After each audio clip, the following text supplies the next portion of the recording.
Hey folks, this is Harold Goldberg, the president of the New York Videogame Critics Circle, and we're here today to present our 13th annual New York Game Awards nominations. We're really excited about it, and it's for our show at SVA Theater on January 23rd. So the Critics Circle is a nonprofit, and the proceeds from the awards go towards our journalism classes, internships, and scholarships for underserved and unhoused students. And this year we're honoring Neil Druckmann at our awards, and he's the creator of the Last of Us games and the HBO TV show. And we'll also have as co-host former Nintendo of America president and CEO Reggie Fils-Aimé. So that should be good. And you can find out more at nygamecritics.com, and you can get tickets over there too. So we are absolutely honored to have our nominations presentation and Game of the Year panel right here at the Paley Center for Media in Midtown Manhattan. This is awesome. And when you visit here, you can check out Paley GX, which is all about games and all about high-tech consoles, and they have the best new games as well. So I've been here and checked it out myself. It's really an awesome experience. Now, here's last year's Best Acting winner, Man Engaged from Immortality, and our senior writer, Makita Byfield, with the nominations for the 13th Annual New York Game Awards. Thank you, Harold. On behalf of the New York Video Game Critics Circle, we are excited to reveal the nominees for this year's New York Game Awards. I'm Manon Gage. And I'm Makita Byfield. This will be a very special year for the New York Game Awards, so make sure you're following us at NYVGCC on social for more announcements leading up to the event. Without further ado, here are the nominees for the 13th Annual New York Game Awards. Jotun Joe Award for Best Esports Player of the Year. Matthew Zaiwu Herbal, Alexis Zen Bernier, Paco Hydria Rusiewicz, Arsen Ash Siddiqui, Lee Faker Sang-Hyu, and Choi Zeus Wuji. A-Train Award for Best Mobile Game. Monster Hunter Now, Kimono Cats, Honkai Star Rail, Terra Nil, Hello Kitty Island Adventure, Laya's Horizon. Central Park Zoo Award for Best Kids Game. Chia, The Legend of Zelda, Tears of the Kingdom, Disney Illusion Island, Pikmin 4, Nickelodeon All-Star Brawl 2, Super Mario Bros. Wonder. Freedom Tower Award for Best Remake. Super Mario RPG, Ghost Trick Phantom Detective, Star Ocean, The Second Story, Resident Evil 4, Metroid Prime Remastered, Dead Space. Statue of Liberty Award for Best World. Starfield, Chants of Sennaar, Final Fantasy 16, Baldur's Gate 3, Cyberpunk 2077 Phantom Liberty, Marvel Spider-Man 2, Alan Wake 2. Off-Broadway Award for Best Indie Game. Sea of Stars, Chants of Sennaar, A Space for the Unbound, Jasant, Pizza Tower, Viewfinder, El Paso Elsewhere, The Talos Principle 2. Herman Melville Award for Best Writing in a Game. Cyberpunk 2077 Phantom Liberty, Alan Wake 2, Thirsty Suitors, Starfield, Chia, Baldur's Gate 3. Coney Island Dreamland Award for Best AR/VR Game. We Are One, Assassin's Creed Nexus VR, Body of Mine, Horizon Call of the Mountain, Asgard's Wrath 2, Humanity. Great White Way Award for Best Acting in a Game. Ben Starr as Clive Rossfield in Final Fantasy XVI. Elizabeth Sada as Riley in Oxenfree 2, Lost Signals. Melanie Liebert as Saga Anderson in Alan Wake 2.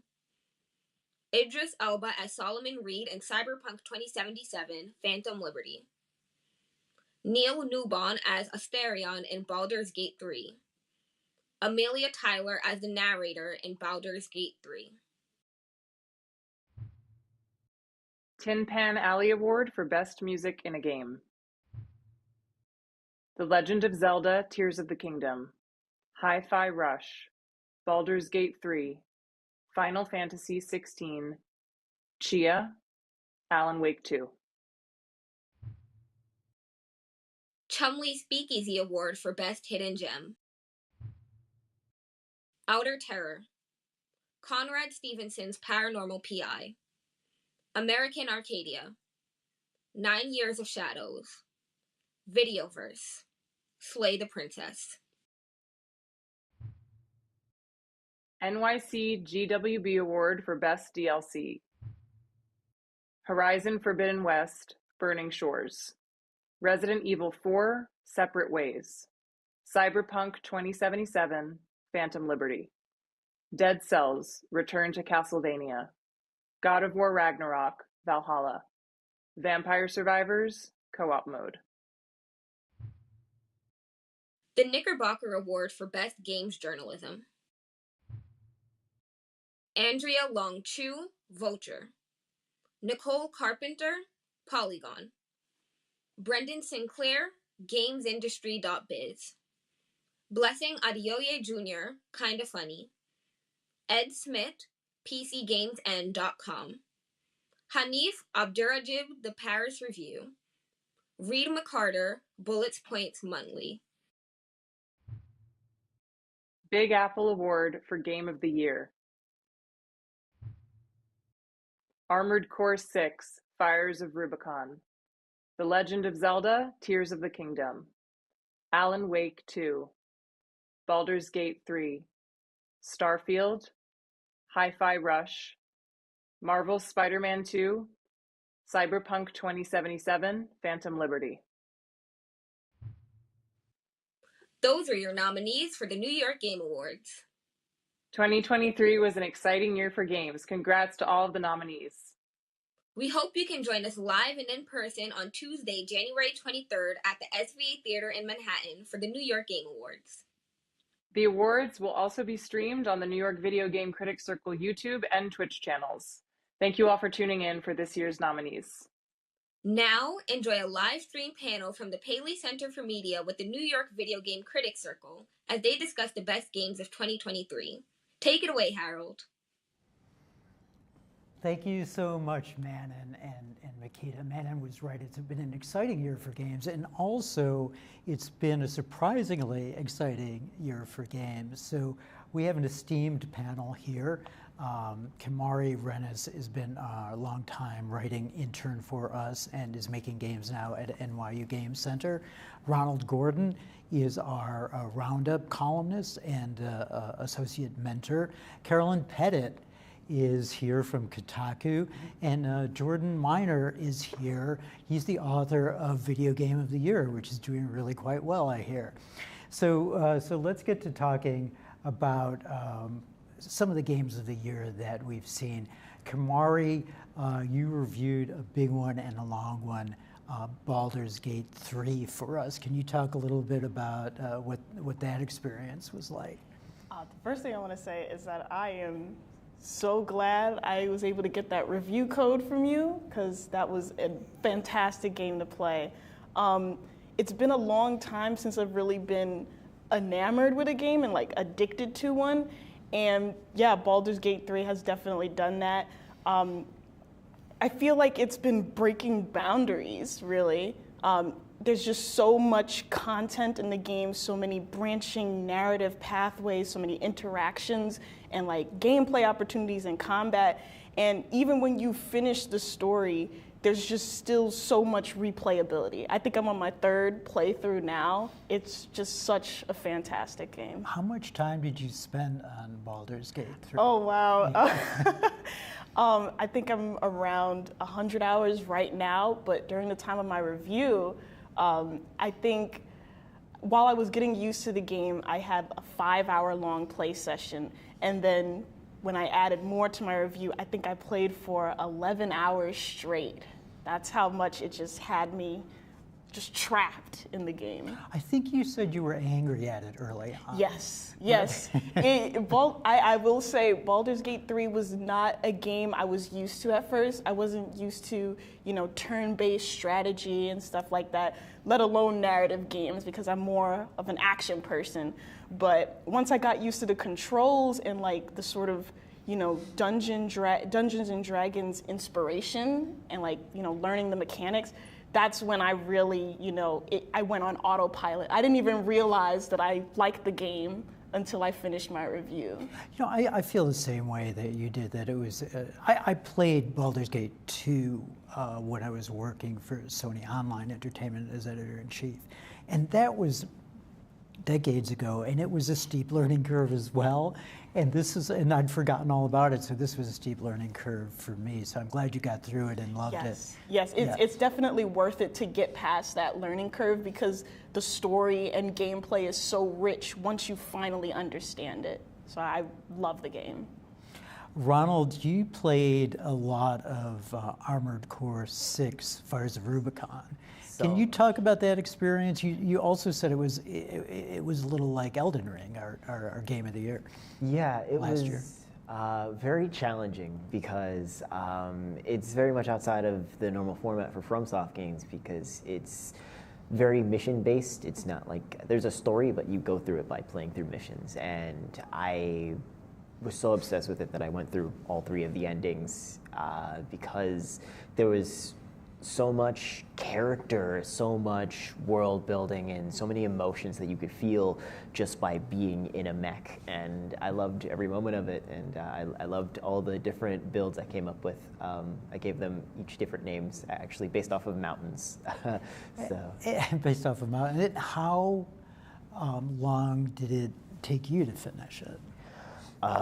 More than a couple of hours. I believe my save probably says like 30 to like beyond a normal healthy amount of playtime.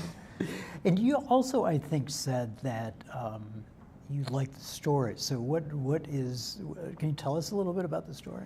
The basic grounding of the story is you're another dog in a war that's not yours to win, and you're mainly here for money, and a secret motive that no one will really tell you that you have to figure out. But for the most part, it doesn't give you much characterization other than you're another dog in the fight, and I really like that.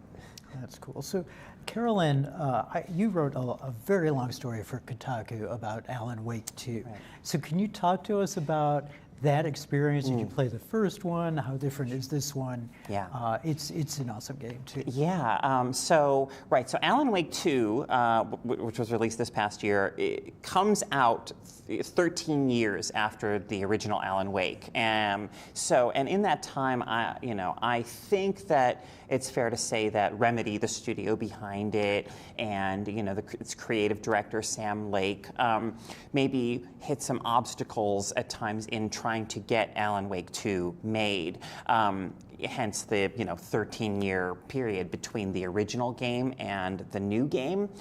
And obviously, I think that I imagine that to be a very frustrating experience creatively, but at the same time, I think that Alan Wake 2, the game that we have today, probably really benefited from that, because it's almost like in the game you feel 13 years of pent-up creative energy like being unleashed. So the first game I would say that, I mean, I think the first game is original and interesting. It's very distinctive, but it also feels, I would say, a bit restrained. Like it's sort of about horror in a sense, but it's not really a horror game, and it doesn't really go for the jugular.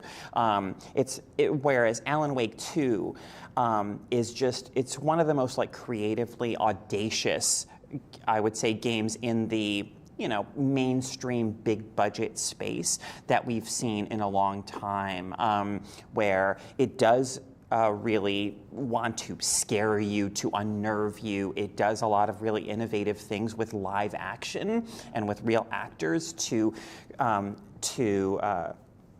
of build up its atmosphere and give you this feeling almost of like slipping between different layers of reality. But it's also like very committed to its vision. Like, so for instance, it's called Alan Wake 2, and yet it takes hours for Alan Wake, the title character, to even really show up. You spend the first few hours playing this character named Saga Anderson, who's an FBI profiler, and the game starts out having this kind of rainy, gloomy, Pacific Northwest murder mystery vibe. Well, let me interrupt there for just a minute. Yeah. So that the beginning of that game bodes for lots of creativity to come, in my estimation. And one of the things I think they do that I haven't seen, and correct me if I'm wrong, is that often in video games, since I began playing them so many years ago, when you're kind of trapped in an area, you see a light at the end of the tunnel, so to speak, and you can go toward that, right, and you can get out. But at the beginning of this, there is no pathway. Yeah, it does feel very much like... So you feel trapped. Yes, you do. And the game, I appreciate that the game is willing to kind of maybe shun what we might call the conventional wisdom of game design, or these ideas of like, players need to have like a clear sense of progression or a clear goal, and really kind of let you just sit with its desire to unnerve you. And I don't want to get into spoilers about what happens later in the game, but I just want to say that it's one of those games where it really does reward like close reading and analysis. Like, this is a game that's going to, I'm sure, probably has already spawned lots of YouTube like analysis videos, like the ending of Alan Wake 2 explained. Yeah. And it actually has a substance to back up that kind of analysis. It's not a game that's just like weird for weird's sake. Like, there really are layers of meaning and lots of ideas rooted in what Alan Wake 2 is doing. And there's a wittiness about Yeah. it too. So and a playfulness. So it's influenced, I see, a little bit of David Lynch, For sure. and a little bit of X-Files. Yes. And there are signs. For instance, you get to play for a while in New York City. I don't think Yes. that's a big spoiler. Yeah, I don't think so. And in the subway there are little like humorous elements. Absolutely. I mean, it's a horror game, but it's not a horror game that leaves you feeling like, it's not a doom and gloom horror game. It is a playful, invigorating horror game that has, one of the most exciting, maybe musical sequences in maybe any game ever. So, it's doing a lot of really creative and interesting stuff. And Jordan, I know from knowing you for many years now that you're a Nintendo fan. Yes. And you played the new Legend of Zelda. Can you talk a little bit about what you liked about that game and how it fits into, or doesn't fit in, to the series? Sure. So no matter what we end up picking as a group, Tears of the Kingdom is my personal game of the year for this year. So I'm just getting that on the record. But yeah, I mean, Breath of the Wild, I think, is one of the best games ever made. It really raised standards across the board for not just Zelda, but for that kind of game. And was it 6 years later, the expectations for the sequel, I think, were astronomical. And I'm really enamored with the ways they decided to build on what Breath of the Wild was doing. They like saw these videos of people making bootleg vehicles and flying machines and contraptions in that first game and decided, oh, we should just put this in the game. This should just be the game. These building mechanics of making these like vehicles and mechs and stuff. And you know, before Nintendo was making video games, they were making just toys. They made a toy called the Ultra Hand. That was this kind of grabbing thing. That's right. And they decided to call the ability in Tears of the Kingdom Ultra Hand for, you know, making these devices. And so beyond just kind of being like a funny Easter egg thing, I think that speaks to Nintendo's philosophy as like toy makers and making things that are meant to be played with. So Tears of the Kingdom, on one hand, totally stands toe-to-toe with like Elden Ring and Horizon as just as a, you know, it's a AAA sort of open world action game, but it's also very meant to be played with, and I really admire that about it. Yeah, and that Ultra Hand thing is kind of a meta thing too. So they're always concerned or thoughtful of their history as game makers. So, how did you feel about that construction ability that you have? Was it where did it feel to you like it worked best? And was there any wow moments for you, and where didn't it perhaps not work so well? I think it works best just as a way of just expressing just your creativity, of just, I see something vaguely that I want to do, can I just chop down enough trees to make the bridge that will maybe get me there, or get, you know, even on like that tutorial island, can I angle it at just the right way so that if I jump, it feels like I'm breaking the game, but they totally want me to do it like that. So that's where I thought it ended up feeling the best.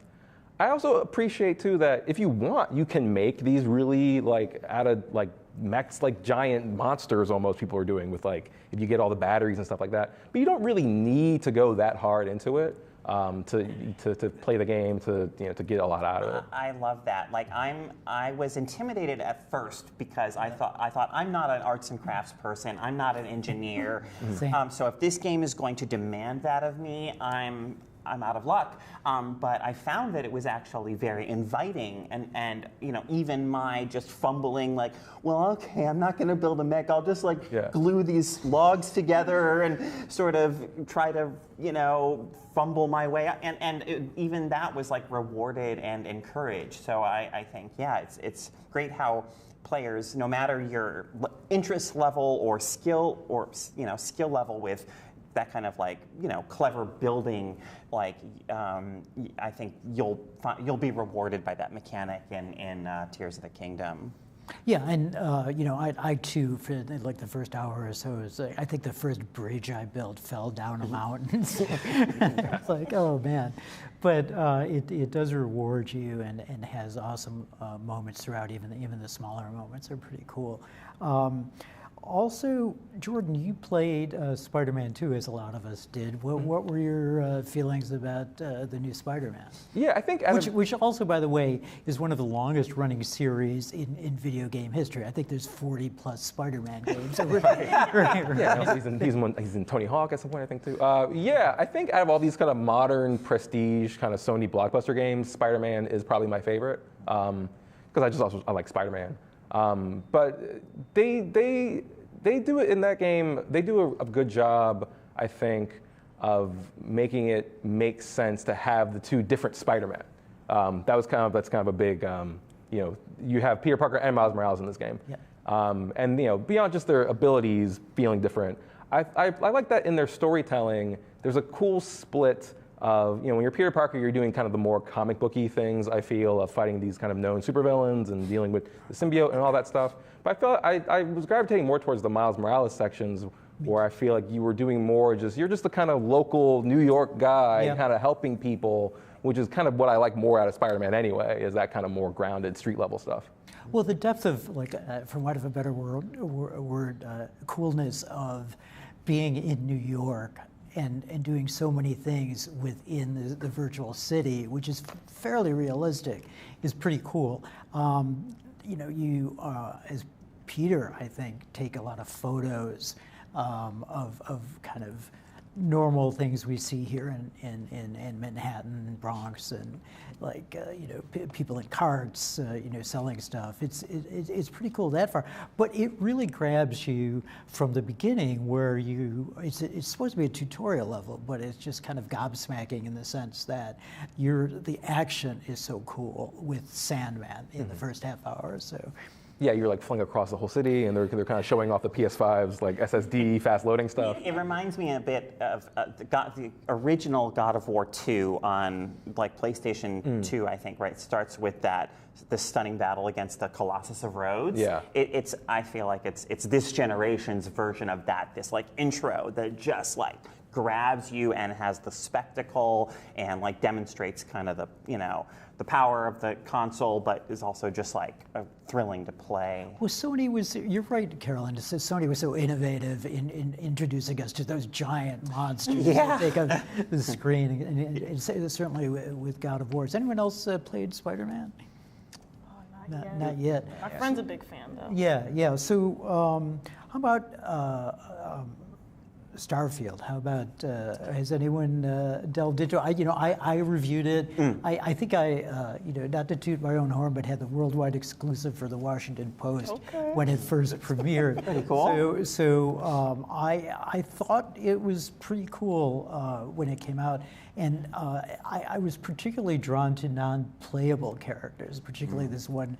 You see this one young man at the beginning, and he kind of tells you a story that's almost felt like a Christmas story to me, or something like that. That just his naivete and his honesty. It's just like, oh, that's pretty cool. But what did you guys think of Starfield?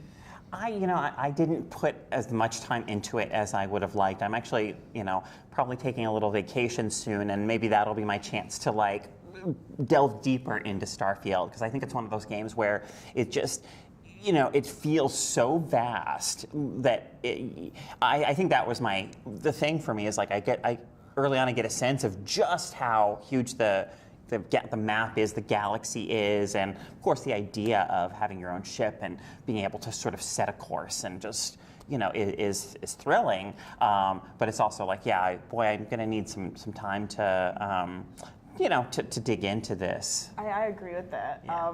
I feel like, for me, Baldur's Gate really took up all of my time. Sure. And when you have so many large games to play. Yes.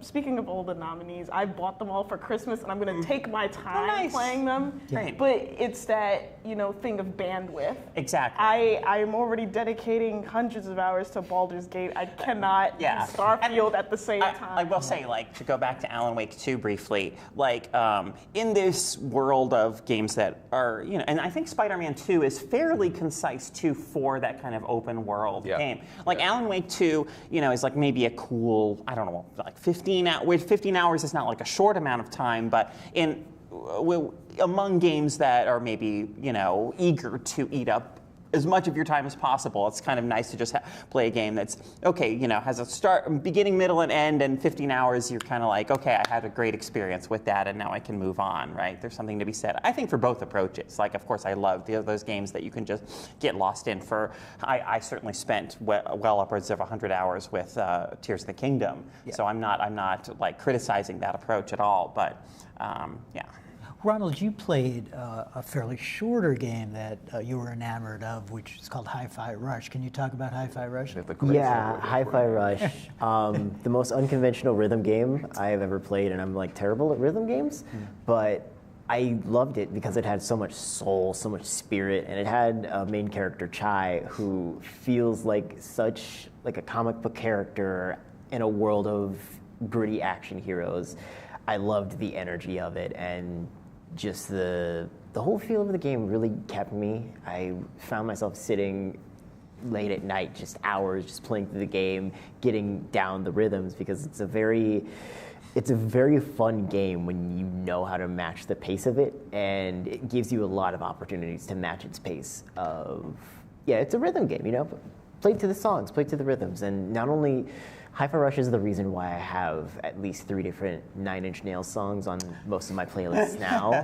But also the music they made for the game itself is brilliant, and I was waiting for the longest time for them to release the soundtrack, and it's also on my playlist. And you know, Ronald is one of our mentors when we go to schools to teach our after-school games journalism classes. And Ronald, you've used Hi-Fi Rush to teach kids as well. So what have our younger students said about Hi-Fi Rush? They enjoyed it. It was a little bit of a challenge to find out how to pass up the controller because, you know, you want everybody to play. But the simplest thing was if you miss a beat, you pass the controller, and we switched controllers very fast. But it was very fun. It was lighthearted, and a lot of people got into it to the point where the tutorial itself was a fast thing to get through, and it felt like a real fun time. Yeah, well, thanks for mentoring our kids, man. I appreciate it. Just want to say too, they're so smart in that game to recognize that like character action games like Bayonetta and Devil May Cry are already like pretty like inherently rhythmic, just in the combos and the timing and having to like, you know, read enemies like you're doing a dance. So they were just smart to recognize that and make that explicit, like this is a rhythm game. Yeah, and it dropped out of nowhere, really. Yeah. It's like suddenly here it is. It was there was I think it was a surprise. Yeah, drop. Very Yeah. underrated. no big shadow marketing drop. push for Right. it. Here it is, play it. You know. The last one we'll talk about is Cyberpunk 2077: Phantom Liberty, which stars Idris Elba and a bunch of other great actors. You know, the backstory is that Cyberpunk had a fraught beginning, but now they've come back with this downloadable content, which essentially is a game in itself. So, Jordan, you want to talk about it? Sure. So I didn't necessarily even hate the original version of that game. I was fortunate enough that I didn't really have a ton of bugs, but I was disappointed by it. I found it like kind of. It was more like you know, coming off The Witcher 3, which was such a great, real dense open world RPG. Cyberpunk kind of felt more like a Far Cry kind of game almost. I thought they weren't making the best use of this really kind of visually striking world that they created. So I hadn't played kind of the smaller updates they've been kind of doing throughout. So all the new stuff that they had changed about it kind of all hit me at once while I was playing Phantom Liberty. But it was really, again, just the storytelling again in this one that really kind of elevated it for me. Yeah. They shifted this kind of more spy mode, and in the story and also kind of the activities that you're doing. And I thought that was just really well done. Yeah, it was a clean game as far as I'm concerned. So let's. I mean, we've talked about our games of the year. We could talk about every nominee, but we'd be here till 6 o'clock doing that. But let's talk a little bit about what we're looking forward to for 2024. In a couple of weeks, this really small game, Onion Boy Robs a Bank, comes out, which there's like the third of the Onion Boy series. So I'm looking forward to that. And then I think there's next month there's an Annapurna game that's road trip oriented. So I'm a sucker for a road trip game. But you know, whoever wants to go first can. Yeah, I'm very intrigued by the, you know, soon we'll have the second entry in the Final Fantasy VII remake project, right? Which is, you know, taking the original PS1 RPG Final Fantasy VII and remaking it as 3 games, but that definitely, you know, divert from the narrative of the original in some way. So it's kind of like this meta. You know, this meta narrative where it's like, oh, you expect the story to go this way, but no, we're going to go this way. And I think with this chapter, the second chapter, they're going to have to commit in a big way to some, you know, I think narrative differences from the original game. And I'm just really excited to see what choices they've made in revisiting that narrative and trying to kind of play with our expectations around the original by, you know, adhering to them in some ways, but also really breaking off and going in a totally different direction in others. Yeah, and Final Fantasy VII is arguably the most beloved of that franchise. So fans will be watching to see how well they do. Absolutely, absolutely. We talk about me being a Nintendo fan. So I think one of the most anticipated things that's not even confirmed at all, but this idea that we may get some news on a new Switch this year, or just a new Nintendo console. Switch console, yeah. I mean, I think the Switch is an all-timer for game consoles at this point. So they just need to make another one of those that is more powerful, and it needs to be backwards compatible with the Switch library. That's the number one thing. Absolutely. They built an incredible library. Yes. They cannot burn people again. Yeah, it's key to have backwards compatibility, and people, perhaps to make more money, all of our big video game makers seem to not want to do backwards compatibility as much. But hopefully Nintendo will do that. Anybody else looking for stuff? I was too excited watching the teaser trailer to pay attention to the release date, but Monster Hunter Wilds. Yeah. Oh my gosh. Kamara, you're our Monster Hunter expert. Oh, I am a Monster Hunter mega fan. Yes. I think I have about 600 hours on Monster Hunter World. I've played Sunbreak. I've played Rise. I've played Generations Ultimate. I've played 3 Ultimate on the Wii U. I picked it up off of eBay because I was just like, I need to play this. Oh my God, I have 4 Ultimate on the 3DS. I even got the little attachment so I could move the camera better. An underrated console. right. Oh, I really hope that Monster Hunter Wilds really takes more from Monster Hunter World rather than Rise and Sunbreak, because Sunbreak really felt more arcadey and introduced like a lot of, it really took away from the simplicity of World. World was more like, it's easy for everyone to pick up, but it can quickly become, easy to learn, hard to master, and that's what I really liked about it. When the Sunbreak DLC came out, it added a lot of complexity, which really, messed up my vibe. Even though I really liked it, it took more from the older games, which I'm really starting to enjoy. But the idea of a sort of open world Monster Hunter game is really exciting, and I look forward to seeing more about it. Many more hours of Yes. Sorry to disappoint you. I do think that is 2025. Dang. Well, we'll look forward to it anyway. Yeah. Well, just know 2025. That'll be Kamari, you'll be there. That'll be my game. I'm thinking about it now. That's how much I want. That's right. Well, we won't have Grand Theft Auto 6 until 25 as well. Yeah. So 25 will be a year to look forward to. Ronald, do you have anything that you're looking at? Mainly just the various projects coming from Marvel Studios. Like, I'm really hopeful for the Blade game because Blade is underappreciated as a Marvel character, and I want them to do him a justice in a game. And I think Arcane, who is making the Blade game, which has this history of the kind of immersive sims and like games that do allow for all kinds of different approaches, I feel like that studio and that character are such a great match. So really, I share your excitement around that one. We want to thank our esteemed panel, Jordan, Carolyn, Ronald, and Kamari, for taking the time to come here to the Paley Center for Media today. And we want to thank Manon Gage and Makita Byfield for presenting our awesome games. We'll have another Games of the Year panel just before our awards at SVA Theater on the 23rd of January. And again, we'll be honoring Neil Druckmann, the creator of Last of Us, and you can get tickets or link to tickets on our site, nygamecritics.com, and NYVGCC on our socials. So thank you so much to the good people at the Paley Center for Media. And we love this place. It's so convenient in New York. And thanks for hosting us. And see you at the New York Game Awards, folks. Thank you.